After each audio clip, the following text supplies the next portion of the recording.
अदब से बात करता हूँ हुदूद के अंदर कि खुदा का दीन है सारा दुरूद के अंदर तवाजे सामने उस्ताद साईं जो बचड़ो है उन जो साथी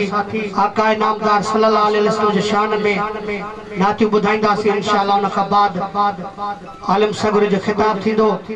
तवज्जो सां अदब एहतराम सां बुलंद आवाज़ सां गॾिजी पढ़ायो सल्लल्लाहु अलैहि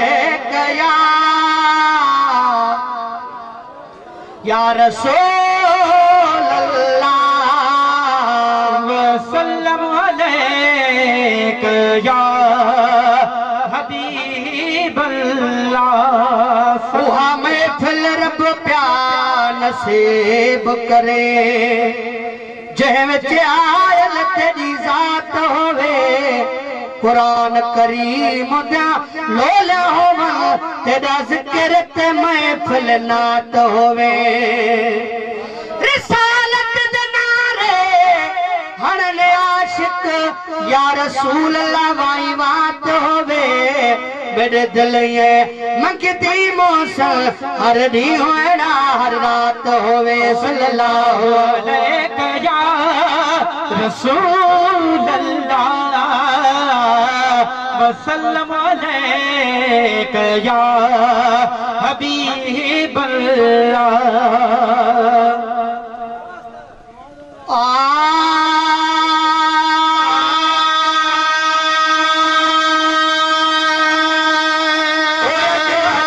तो हुजूर गुल गुलाब जाने अज अचे तो हुजूर गुल गुलाब जाने अज अचे तो हुजूर गुल गुलाब जाने गुल गुलाब जाने कया अंगर सरहाने गुल गुलाब जाने कया अंगर सरहाने अज अचे तो हुजूर गुल गुलाब जाने अज अचे तो हुजूर गुल गुलाब जाने गुल गुलाब जाने कया अंगर सरहाने गुल गुलाब जाने कया अंगर सरहाने अज अचे तो हुजूर गुल गुलाब जाने अज अचे तो हुजूर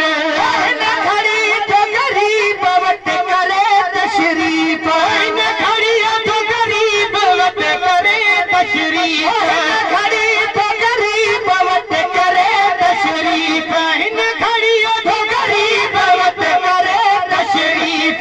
खिदू तो सजाया मुझा भला था नसीब घर खिदू तो सजाया मुझा भला था नसीब अज अचे तो हुजूर गुल गुलाब जाने अज अचे तो हुजूर गुल गुलाब जाने अज अचे तो हुजूर गुल गुलाब जाने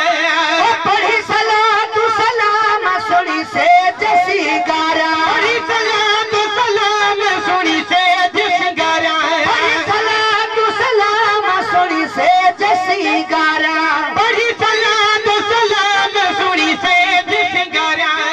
मिठा मेहमान महबूब वे हारा मिठा मेहमान महबूब वे हारा अज अचे तो हुजूर गुल गुलाब जाने अज अचे तो हुजूर गुल गुलाब जाने अज अचे तो हुजूर गुल गुलाब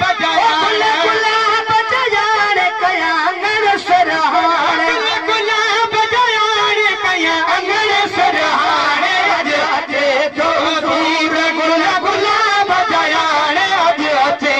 तो हुजूर अंगर ते घुमाए न साईं पिरी जद पैर इन अंगर ते घुमाए न साईं पिरी जद पैर इन अंगर ते घुमाए न साईं पिरी जद पैर